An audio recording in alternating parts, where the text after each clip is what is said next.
പൗരത്വ നിയമ ഭേദഗതിയിൽ കോൺഗ്രസ് CPM ഇരട്ടത്താപ്പ് തുറന്നുകാട്ടി BJP സംസ്ഥാന general secretary MT Ramesh 1948 Nehru Liaquat act പ്രകാരമാണ് CAA വരുന്നത്. പൗരത്വ നിയമ ഭേദഗതി നടപ്പിലാക്കണമെന്ന് മൻമോഹൻ സിംഗും CPM പാർട്ടി കോൺഗ്രസും ആവശ്യപ്പെട്ടിരുന്നതാണെന്നും MT രമേശ് ചൂണ്ടിക്കാട്ടി. കോൺഗ്രസും CPMഉം നേരത്തെ തന്നെ പൗരത്വ നിയമ ഭേദഗതിക്കായി വാദിച്ചതാണെന്നും MT രമേശ് വ്യക്തമാക്കി.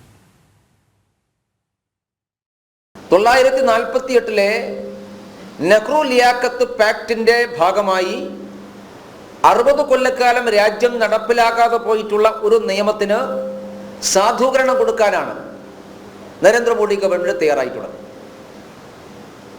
48 പാക്ടിൽ പറയുന്നത് പാകിസ്ഥാനിൽ നിന്ന് മതപരമായ വിവേചനം അനുഭവിക്കുന്ന ന്യൂനപക്ഷ വിഭാഗങ്ങളെ ഈ രാജ്യത്തിലേക്ക് അഭയാർത്ഥികളായിട്ട് വന്നാൽ അവർക്ക് പൗരത്വം കൊടുക്കണം എന്നുള്ളതാണ് നിയമം. അത് പാകിസ്ഥാനും ഇന്ത്യക്കും ഒരേപോലെ ബാധകമായിട്ടുള്ള ഒരു കരാറാണ്.